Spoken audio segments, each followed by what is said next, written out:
Today I'm going to be speaking about transhumanism, and I'll get in a little bit into what transhumanism is in a moment, but let's just for now know that when we talk about the things that are happening on planet Earth in regards to technology and science, you have to kind of take a step back and say, because a lot of the changes are actually very scary. Ultimately, when you're talking about merging people with machines, you're talking about cyborgs, you're talking about brain implants, a lot of people get freaked out. But don't ever forget that, at least from my perspective, and probably many in this audience, the universe is very, very old. And that means that the human species has a very, very long time to go in its evolutionary trajectory before it becomes whatever it's going to become. And, our brains haven't changed that much in the last few 100,000 years. We have a lot to go in terms of what we can become, whether it's machines, it's pure data, it's just intelligence. But keep an open mind about transhumanism instead of becoming kind of off-put by it in the beginning. Transhumanism is a social movement, I used to say, of many millions of people around the world that want to use science and technology to radically change the human being and also change the human experience. But honestly, it's growing so fast that I now say there's generally probably tens of millions of transhumanists out there. I'm not sure if they all call themselves transhumanists, but they're people that advocate for radical science and technology in their lives. It's a growing social movement, sort of like environmentalism was 25 years ago. 25 years ago, a lot of us weren't worrying about cutting down trees or recycling or things like that. And now, I mean, a couple billion people around the world, about half the world's population would consider themselves green. Over 25 years, environmentalism became a massive social movement. Well, transhumanism is on a very similar trajectory to that social movement. We think in 10 or 20 years, a billion people may call themselves, or at least advocate and support the ideas of transhumanism. The number one goal of transhumanism, as radical as it seems, is overcoming death with science and technology. There are a lot of different ways to do that. We're going to get into a little bit of them, but really for most transhumanists, that's the number one goal. And so most of the money in the industry is actually going into conquering death right now. But it's funny because conquering death is actually broken down by demographics. The young people really of the transhumanist movement have very little interest in conquering death, but a lot of the older people have much more interest because naturally they're going to die. So we have this kind of funny, phenomenon happening in the transhumanist community where most of the growth of the transhumanist movement is in the youth, but it's really a lot of the best research in terms of overcoming death are coming from academics, older ones especially, who are actually worried about dying and trying to find cures and find ways to overcome death. But the most important thing of any of the transhumanist movement is really revolutionizing how we look at medicine. And that can be done through artificial intelligence, genetic editing, any type of radical technology that's out there that really kind of changes the species. But let's get into a couple of the classic transhumanist technologies that essentially people are working around the world. There's a French company now called Carmack that has been putting out an artificial heart. And of course, the artificial heart is the holy grail of sort of modern medicine. A third of everybody in this room is going to die from heart disease unless we do something about the heart. The biological heart has a certain amount of beats that it can do. And most transhumanists would say that it's a frail organ. It's an organ that should be essentially electively replaced. Now, right now, they already have some complete artificial hearts in the market. Most of them have been bridges to transplants for other biological hearts. But we're hoping in the next 5 to 10 years, and that might be very optimistic, we might be ending up having some type of artificial heart on the market that people can electively put inside themselves. Now, it's not just the artificial heart in terms of improving your lifespan. It's also in terms of improving your lifestyle. As some people have noted, with the artificial heart, it's Wi-Fi enabled, at least some of the new designs that are coming out. And you can do things like if you want to run a marathon, speed it up to run that marathon. If you want to meditate, you can slow it down to meditate. If you want to have crazy sex all night, you can also speed it up. So there are a lot of different crazy things that you might be able to do with bionic organs that have Wi-Fi abilities. Famously, Dick Cheney had to turn off his heart valve, the Wi-Fi on it. He's our former vice president. When he had to give public speeches on occasion. He wrote about this in this book. So there's some hacking possibilities also with bionic hearts, but that's a whole nother issue. But one way to essentially keep off death or to conquer death is to replace our organs as they fail, because most people die from organ failure. So if we can get bionic organs in our bodies, we can live a tremendous amount longer. Of course, as we already heard from Jamie Metzel earlier in one of the keynotes, genetic editing is probably the most important science, I'd say, at least of this century right now. And the things we can do with it are amazing. I have friends, now none of this is working just yet, but I have friends that are trying to splice DNA into their bodies so that they might one day go out and photosynthesize in the sun. Create energy from the sun so they don't have to eat. Now again, they're having no success. This is citizen science biohackers doing funny things. But the point is, genetic editing represents a massive revolution on what people can actually do with their bodies, including maybe one day, grow eyeballs in the back of their head, or grow extra limbs, or just become different types of species altogether. Cryonics is the field where we freeze, transhumanists freeze people in very cold temperatures in hopes to bring them back already. So the slide that you can see right here, the long tanks are tanks that can, in today's world already, there's maybe 8 or 9 cryonics facilities around the world. And this is how transhumanists deal with death today. They freeze themselves. And it's hopes in maybe 25 or 50 or 75 years, whenever the technology gets better, they will be able to be thawed out and brought back to life. Now those little tanks are for heads only, because many of the transhumanists don't think if they're brought back in 75 years, they're going to need their bodies. They're going to probably have robotic bodies or other kind of bodies maybe created from synthetic things, including genetic editing and 3D bioprinted and stuff like that. So there's a lot of different types of ideas out there, but cryonics is one of the ones that you've probably all seen in the Hollywood movies, and it's gotten a lot of attention for transhumanists. Cyborgs is, of course, the field of transhumanism where we're starting to already put on robotic arms and robotic limbs onto people and different things. It can be pacemakers, it can be other different type artificial hips. I mean, frankly, there's many millions of people around the world that have something artificial in their body.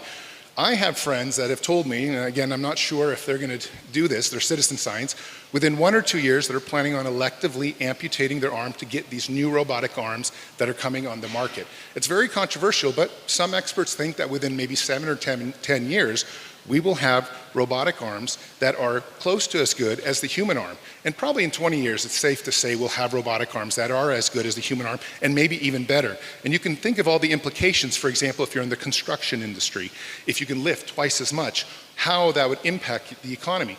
We already have drummers that have no, robotic arms that can drum faster than human beings. So there's this whole movement of cyborgism where we actually start amputating or electively taking off limbs and putting on robotic ones, though again, no one's electively doing this yet. Most of this is going to war veterans who have had, been shot up in war and had to have limbs amputated. Exoskeleton technology is one of the most important technologies I think going on. In fact, I think one of the major companies, it might be Samsung, has an exoskeleton suit that is coming out this year that you're going to be able to jump into and already help you walk and stuff like this. In America, I'm not sure the numbers here, but 30% of Americans have mobility issues. So the idea that we would have exoskeleton suits in the transhumanist world to let us walk around is great.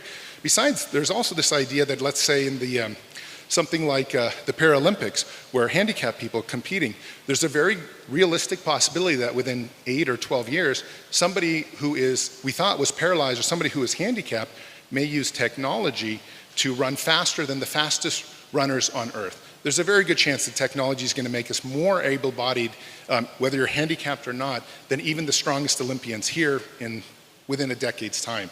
So exoskeleton technology is really one of the more, I think, ones you're going to see a lot because it helps senior citizens and it helps those who have situations where they're not very mobile.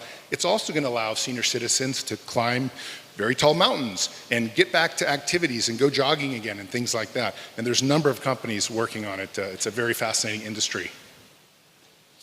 We have started to overcome most of the disabilities that we have. There are a robotic eye that was recently approved by the FDA. There are about 6 universities and companies that I know of that are working on little eyes that literally you can't even tell that they're different, that they can do things like stream the internet through them. It goes directly into your brain. They can do things like see actually telescopically closer than your natural eye can see. Okay, so there are some that are on the market that are already stopping different types of eye diseases. But we think probably within 3, maybe 5, definitely within 10 years, there's going to be no blindness possible if you have access to the right technology. Because in the end of the day, creating, unless you have something, of course, a very certain kind of brain dysfunction, but by and large, we will be able to replace the eyeball and tie directly to your brain so that you will have images that come there and you'll train how to use it. And that's how these blind people are able to see with these new robotic lenses. It's an absolutely fascinating field, and I think we're all going to probably want to get eyes that can stream Netflix and stream movies and have, for example, some of the ideas they're thinking about are having carbon monoxide alarms built directly into your robotic eye so that you don't have to have fire detectors and carbon monoxide detectors around your house anymore. It would always be on. So these are some of the transhumanist innovations that we're seeing that people are trying to put out. But cochlear implants is one of the major success stories. About 350,000 people around the world have this cochlear implant. So if somebody you see is still deaf, it's probably because they have chosen not to take this technology and embrace it. Because there are cultures that don't want to do that, but most young people that are born deaf end up with this technology and then are able to hear different noises. And I want to point out that some of the noises that they can hear, our human ears can hear. Some of the cochlear technology coming out right now are allowing people to have access to different sounds that no human ear can hear. And just like the eye, the ear only hears about 1% of the spectrum of sound that's out there, and the eye only sees about 1% of the light spectrum. So when we start putting in, these prosthetics, these kind of transhuman little devices into our body, we're going to start exploring the universe in a very different way because we're going to have access to a lot more of the universe itself just because our eye can now see poisonous gases. Our robotic eye can see germs on your neighbor. It can see 3D. It can see X-ray vision, has all these different things. So there's reasons that we want a lot of these upgrades. Biohacking your body is kind of this idea where people are trying to, put a lot of these different types of chips and implants in yourself in order to do things. I have a chip implant in my hand that allows me to start a car. It sends a text message if anyone wants to come and you have an Android phone later and just put it to my hand. It says win in 2016. And it can also open my front door. So generally I use it for opening my front door. But the world of biohacking is fascinating and gets a lot of media attention because citizen scientists are always trying to do things. One of the latest crazy things they did is put drops in their eye that allowed them to have a sort of night vision. And it's one of the kind of more fringe transhumanist communities, but it's really a wonderful kind of idea in the sense that you have these citizen scientists out there creating different types of devices that they're putting in their bodies. And one of the reasons that it's citizen science is that a lot of this is kind of weird. I mean, frankly, if you go to in America and you talk about getting an implant, a lot of people have religious objections to it. We'll get a little bit into that later. But I think when it comes down to it, what the main goal here is, especially to keep a lot of our jobs and a lot of the keeping up with robots and machines, is the idea of having some kind of neural prosthetics. So Elon Musk has a company called Neuralink in California, and he said he's spending $100 million on working on a kind of neural prosthetic that will connect your brain directly to the internet. He said he's going to have a product out in about 3 or 4 years now. Whether he will or not, I'm not sure. But Brian Johnson is another person who has $100 million in California working on the same thing. Whatever's happening is Silicon Valley is taking up a lot of these different ideas and trying to bring them to the market. There's a lot of traders, for example, in the stock market in Wall Street right now, mid-level traders that are losing their job because artificial intelligence is taking it away. The algorithms are simply better than human beings. But in order for us to not lose those jobs, a lot of people would argue that we have to have these neural prosthetics that would connect us directly to the internet in real time so that we could our mind would essentially be online. You would be able to use Google Maps in your brain. You would be able to hear this kind of talk in your head. Again, a lot of the technology is being developed, so we're not sure how it's going to work and if it can work 100%. But we do believe that based on kind of the trajectory of what we call telepathy development or brainwave technology, we probably will get there within 5 or 10 years. And can you imagine thinking inside the internet? But this brings us to this coming age of different realities, whether it's augmented reality, whether it's virtual reality, whether it's whatever type of reality it is. In fact, Microsoft, I just heard just yesterday, got FDA approval for using their augmented reality in surgeries.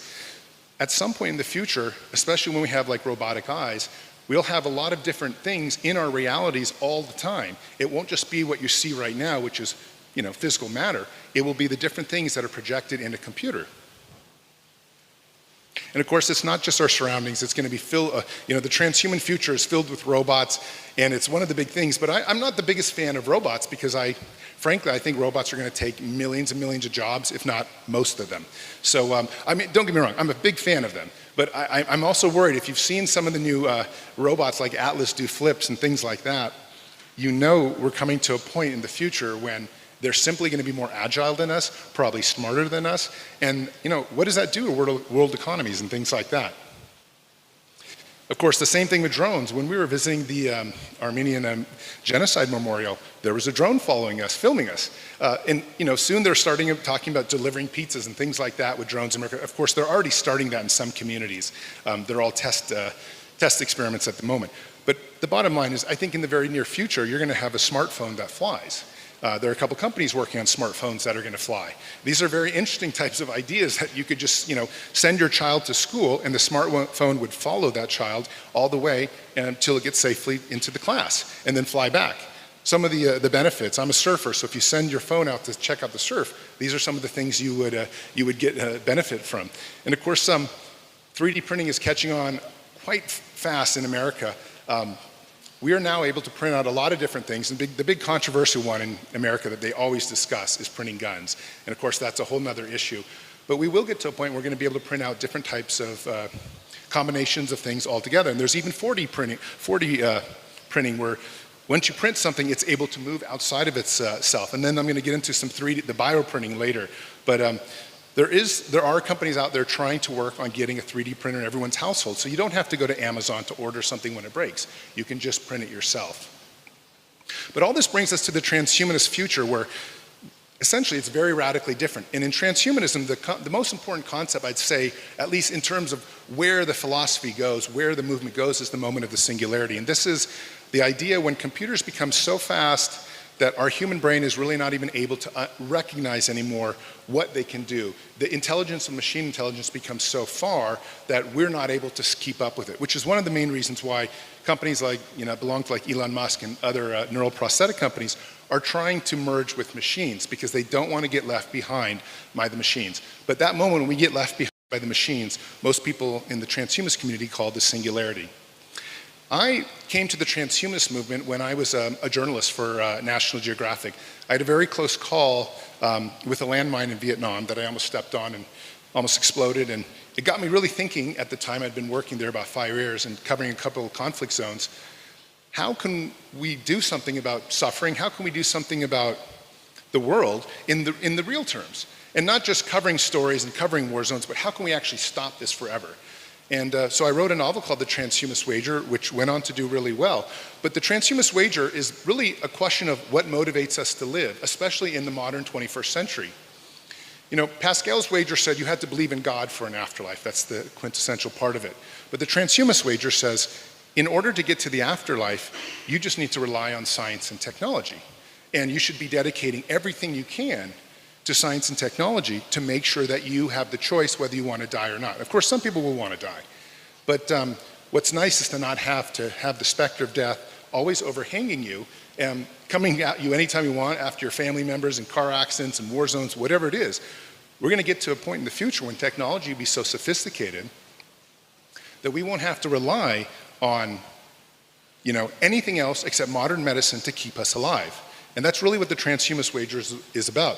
This is a photo of me volcano boarding in Vanuatu. It was an assignment for National Geographic. There's a sport called volcano boarding when you go down active volcanoes and try to outrun the ash and the lava rocks. And it was something I did for them a long time ago. But it's a question of how much you love life and whether you love it and if you want to make that transhumanist wager. Because in the end of the day, I ended up dedicating my life to transhumanism, which then led to all the political runs and other things that I've been doing, because I didn't want to die. I don't want my kids to die. I don't want family members to die. I don't want you to die. And that's really the main goal of transhumanism, is kind of trying to create a world where we don't have suffering as we know it, where everything is truly beautiful, everything is truly safe. It doesn't mean that everything is going to be perfect. There's going to be transhumanists that are going to go off planet, probably be, blown up or in black holes and things like that. It's not like we're going to escape death 100%. But the reality is we want to create it where we don't have to worry about car accidents, we don't have to worry about cancer, we don't have to worry about diabetes. And ultimately, we're trying to fight wars against all these different types of ailments in order to make it so that the world is a much safer and a much better place. And it's really what the transhumanist movement is all about. But of course, the transhumanist movement brings enormous amounts of challenges, because if robots start being better than us at everything, construction, waitering or waitressing, driving taxis because they're driverless, what do we do? What kind of jobs do we get? Are we going to be able to program better than robots? No. We're probably not going to be able to do much better than robots under any circumstances. So, there's some enormous, I guess, economic considerations to the entire thing. I'm a pretty big believer that governments will have to come up with a basic income, a universal basic income at some point, because there's just no way to stop the robot revolution from taking most of our jobs. People say we'll be more creative and we'll find new work, but at some point they forget how fast the microprocessor is growing and that technology is literally exponentially jumping. It's just going to be unimaginable to compete against machines at some point. We either have to merge with them or just accept that they're going to be smarter and better than us. One of the main problems that I get, I guess, when I'm speaking around the world is the question of what do we do about overpopulation with transhumanism? If everybody lives forever, it's a great question. I don't necessarily have all the answers. What I do know is that I would rather people live in an overpopulated world than not live. And I also know that the resources around the world are not being distributed properly. But I have to answer this question in any kind of talk I give because I know everybody's thinking about it. Ultimately, though, overpopulation is an issue, and I'm hoping that we get to a transhumanist world where, for example, transhumanists don't plan to eat in the next 100 years. When you get to the 22nd century, we're going to have organs that are bionic. They're not going to need the same type of energy systems. So we get to a point when you don't need to cut down vast parts of the Amazon rainforest in order to have, grazing for animals. So hopefully technology and nanotechnology would also be able to create a lot of the cure and help a lot of the environmental problems. And I'm a big believer, and most transhumanists are, in the environmental issues that are happening. It's pretty obvious if you watch the world that things are getting worse. So we either need to fix it through radical technologies, or we need to come up with solutions, or we have to, I guess, back away from technology and go back to riding bicycles. But that's not going to happen. So the best way to solve a lot of the problems, probably including overpopulation, is with radical technology in moderate ways that might actually benefit the planet dramatically. And, I think the other question I get asked a lot is, in the transhumanist world that I'm envisioning, how can we keep the Mark Zuckerbergs and the Elon Musk from taking this technology and becoming sort of godlike themselves, and the rest of us don't get access to it? But, I do believe, ultimately speaking, that the world, even though inequality is growing all over the world right now, I do think that at some point, access to a lot of these technologies is going to make it a lot easier and lives better and longer for no matter what class a person you belong to, or what group, or what your monetary level is or not. I think at some point we get to an age where when there's not much suffering, it really doesn't matter how rich or poor you are. And that's, again, a transhumanist aim, ultimately. I think the most important thing, especially, I'm not sure how it is in Armenia here, but in America, all 535 members of Congress believe in an afterlife and are religious. Our president, the vice president believe in an afterlife and are religious, and so do everyone in the Supreme Court. Our entire government in America is quite religious. And so when you try to get funding for transhumanism from the government, it's next to impossible because they don't want to treat aging, for example, as a disease. They don't want to have robotic arms. Maybe they want to for the military, but that's the extent of it. They don't want it for their American citizens. So one of the big problems we've been having right now in America is actually trying to get funding from the National Institute of Health or the FDA to recognize transhumanist technologies. But naturally, it always comes from this conflict in religion. Most religions, especially the Abrahamic ones, would say that the body is a temple and it shouldn't be messed with. It means you shouldn't use genetic editing to create designer babies, and you shouldn't put on robotic arms, even if they make you more competitive in the economy than your neighbor. But that's something that we're going to see, I guess, play out here over the next 10 or 20 years as the transhumanist age kind of comes, whether we like it or not. But the good news is, whatever happens, history and, according to everybody and most things like the World Bank, statistics show that science and technology have dramatically made lives better. People live longer, dropped in mortality rates, things like that. We're coming to an age already where a lot more people have a lot more wealth and a lot better lives and longer lives than they've ever had, and prosperity than they've ever had before. We can count on science and technology to get us there. But the real question is, after some of the basic stuff comes in the next 20 years, where do we go from there? How weird can this transhumanist field get? And so as I near the end of my speech, I'll start telling you some of these things. Naturally, naturally, one of the things transhumanists are working on are trying to upload your consciousness as a way to escape death. There are people that are already, trying to, upload various questions and various different types of games when it's just kind of based on mind reading. We even have a race in Florida, a drone race, where you race the drones just with your mind. It's not a drone race in the typical sense, you control it with your hands. You race it with your brain using brainwave headsets. So we're coming to an age when I think people are going to try to put the iPhone essentially directly into your head. And whether that's going to be welcomed or not is a different thing. But one thing's for sure, it's going to be a fascinating age as we try to say what does it mean to have a Zoltan that's on, in the computer that acts just like me? Is it a form of immortality? Most transhumanists would say it's not a form of immortality, but they certainly want a virtual self that is something that is quite similar to them, if not identical to them. But it's a field that a lot of people are working on, and it's a field you got to touch on because it's one of the most, puzzling fields because nobody's really sure how far it goes. But I can tell you the amount of money in Silicon Valley where I live going into it is now approached way over the hundreds of millions of dollars. It brings us this idea of merging people with machines. And I've mentioned before, in order for us to remain competitive, we're going to have to essentially merge with them, or we have to stop machine development of some way to stay on par with them. But I would have to say that, we're going to come to this age when if we don't somehow upload our mind into machines, or at least upload our will and some of our sense of self into the cloud in terms of operating, in terms of existing, in terms of virtual worlds, we're probably going to be left behind, or we're not going to experience as much as we could have experienced had we had, this new idea of artificial intelligence with its ability to compute, hundreds of millions of times. Just so you understand, like the new supercomputer record, I think, was 200,000 trillion computations per second. It beat the Chinese out from a year ago. Imagine that, 200,000 trillion computations per second. We're coming to this moment in time when if we can plug ourselves into that and somehow recognize that. Now, right now, there's not enough science to even come close to that. But if we can, we're going to be able to experience reality in a totally different way. We're going to be able to maybe have different senses, because right now we have 5 senses. What if we had 100 senses? What if we had, 1,000 senses?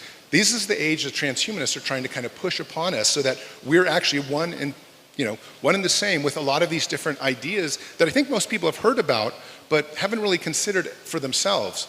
Well, in San Francisco where I live, a lot of people are trying to live there. Some people are already living in virtual worlds like Second Life. When I was campaigning for the presidency, I campaigned in Second Life. I went out there with my virtual self, and I gave speeches because there are voters out in Second Life. They have to come back to the real world to vote still, but that's the nature of this new kind of paradigm that we're going through. And of course, let's say artificial intelligence does become smarter than us, or at least as smart as us. Maybe they make good politicians. This is another possibility. After all, can you imagine somebody, like Trump? Trump obviously has very special interest when he's leading America the way that he leads it. If we had a politician, there might be no special interest, no lobbying, no decision that's made for oneself, a decision that's only made all the time based on algorithms for the common good. So a lot of experts would say that maybe robot politicians at some point in the future is going to be the way that we should pursue. And of course, we're getting to the age of designer babies, the idea that we can choose some of the traits we want. This is an amazing time because you're going to be able to go to a test tube and pick out stuff that you would want. And obviously, if you're going to be able to pick out the strongest offspring that you can, there's complications with that. There's ethical things. If you're religious, you're messing with the temple, the body temple that the Bible would talk about. But either way, who doesn't want a child that would be perfect in all respects? And right now we have quite a few different either moratoriums or laws against a lot of this in the United States. I'm not sure what they are here, but there are plenty of things you cannot do in America because we're led by quite a religious nation and a conservative nation that doesn't want to do these things. But China and other places are starting to do them. And frankly, if one country takes the lead, all the other countries will have to follow because you could end up with a generation of humans that is quite different. We could, end up with a generation of Star Wars type era people. I mean, that's how far genetic editing can take you, where you can grow different types of things all over your body. But the last slides I'm going to tell you about is the quest to 3D bioprint people. There are now 3D bioprinters that can already print human tissue, already start printing things like slivers of liver and stuff like that. Some experts think within 50 years we might be able to print out an entire human being. So if you have a scan of somebody who has just died, you might be able to reprint them out. And quantum archaeology goes even further than that. It thinks in terms of reverse engineering parts of the subatomic matter in our galaxy, and it might be even the quest to bio 3D print everybody else that's ever died. Now again, that's on the fringe of transhumanism, but I want to give you the whole scope of the movement so that you see how far this journey of transhumanism can actually go. But there's no doubt within 100 years we'll probably be able to print ourselves out. Whatever happens though, as I get to the very last of my slides, transhumanism is this idea of looking at yourself very differently, understanding that who you are today might not be the same person in 30 years because of radical science and technology. You may not be mostly biological. That's okay. That's a good thing, in fact, if you want to live longer and experience the world differently. But the one thing almost last slide I want to tell you about is the good thing is from an economic perspective, and an economic perspective from Armenia, is many new billionaires are going to be created in this field of transhumanism. This is a field of just like complete revolutionizing the human body. So once this happens, it's like so many different businesses can start up, so many different startups, so much amazing amounts of commerce can be made. And I hope Armenia is on the forefront of it. But whatever happens, the future is absolutely going to be transhuman. I don't think we can stop it at this point. I think at this point that there's too much technology that we need and enjoy already, and it's going to keep getting more and more. So the question is really from a cultural perspective, trying to embrace it and trying to take it forward in a way that's ethical and the best for humanity as a whole. But thank you, and I'll be happy to take a few questions if I have any time at all. Oh, it looks like... Okay, yes, you have time for the questions. If there are any questions, please raise your hands. Thank you for your... hello. Thank you for your comprehensive view on transhumans. And you put a lot of questions. And actually there's no answer to them at this point. Can we just imagine that the answer is that we have to more recognize the world to find the answer, because we are on the crossroad, whether to go genetically, to change ourselves, to merge robotics and humans, or go to artificial intelligence. But we are on the crossroad and we don't know what is the truth, because we have no idea of our future. So maybe the solution is that this is the time to go in depth of cognition, the depth of know more the world and environment, and that is the way to find some perspective. Right. It's one thing he brought that's very interesting is that we don't really know which technology is going to win. Are we going to become genetically engineered so that we don't even need machine intelligence at some point in the future because we can increase the computational power of our brains biologically? Or are we going to actually have to merge with machines? There are some arguments out there that maybe the AI age will come and go very quickly. It will only last 10 or 15 years as we create other different types of synthetic technologies that are way better than data. And it could even be something, that's quantum computing beyond that. But, some people have suggested that we don't actually pursue merging with machines. We just genetically edit ourselves to become superior. And I agree, that might be one way to retain our humanity. But, I still think biology is more frail than ones and zeros. I ultimately think that machine intelligence will win out. But not all the experts are with me, so thank you. Thank you so much for the, I'm here. Very, very provocative, thought-provocative talk, provoking talk. So, but I have a very naive question. Why do you want to cheat death? And I want to distinguish here cheating death versus eliminating human suffering. So I'm in medicine, so that's my mission. But death to me is a wonder as much as life. And so I'm not sure if I want to cheat that. I totally understand your perspective, but when you talk about death, I think for me, especially since my father died last year and I kind of went through a very real death recently, I think death just leads to non-existence forever. It really depends on what you believe your version of the afterlife. If you believe in an afterlife, then transhumanism may not be anything than a fun social movement of having some gadgets in your body. But if you're like me, transhumanism is almost on the equivalence of a religion, because we're literally fighting to save our lives right now. And those of us in this room are on the cusp of this time in history, very special time in history. Let me just give you one statistic. If we can overcome death with technology and science by the year 2030 versus the year 2050, we will save 1 billion lives on planet Earth. That's 1 billion. That's way more than all the wars and everything else combined. So transhumanism is the greatest humanitarian quest that I've ever seen, because we're really after trying to save lives and preserve them. But again, it does come down to one's philosophy.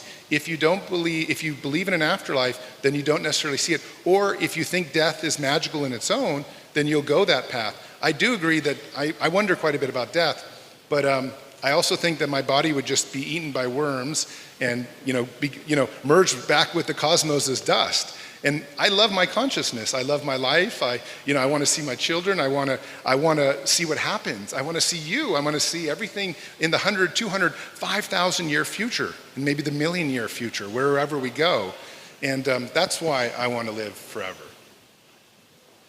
Do you think that as transhumanism becomes more popular, that some people start living noticeably longer, augmenting themselves technologically, that there will be a discrimination against transhumans, that there will be, like humanism will start rhyming with racism in a way? And well, so we already have discrimination. In San Francisco, if you watch the news, I'm not sure if it makes it here, but there are people that would dress up in hazmat suits that put themselves in front of the Google buses that are driving to Google. Now, Google is one of the most transhumanist companies in the world.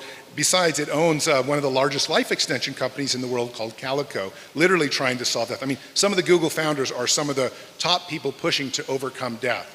And so these Google buses that go to work from San Francisco, people are like throwing rocks at them and laying their bodies in front. So you're already starting to see a clash between those who think science and technology is going too far, and those, and they worry more about equality, and those who are really just saying, you know what, the only thing I care about is trying to live as long as possible through science and technology. That's okay if I have to cut off my head and put on a robotic head, as if you want to get as far as you can go.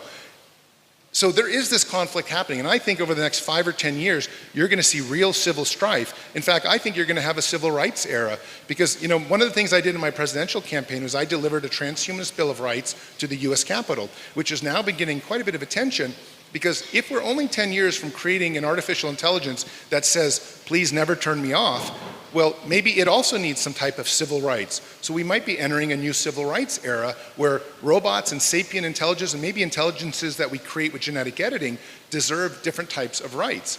And of course, that's going to create all sorts of fighting on the streets, clashes, burnings, whatnot. I mean, you've seen how history has gone through.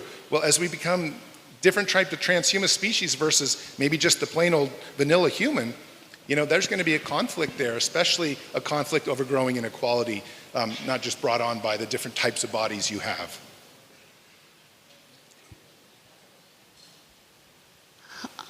Hi. Hi. Thank you so much for your presentation. Oh, sorry.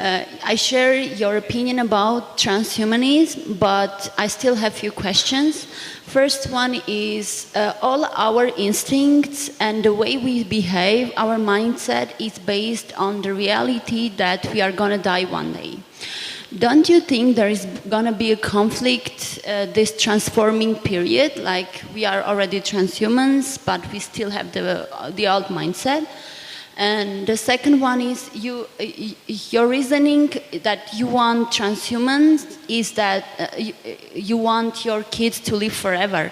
But if we all become transhumans, we need to stop reproducing. So isn't it going to reduce our emotional intelligence as well, and we will become less socializing? Well, I think she brings up one of the biggest issues really here, which is the necessity of death in order to have value. And a lot of people out there would say, well, if you take away the equation of death, what's the worth of living?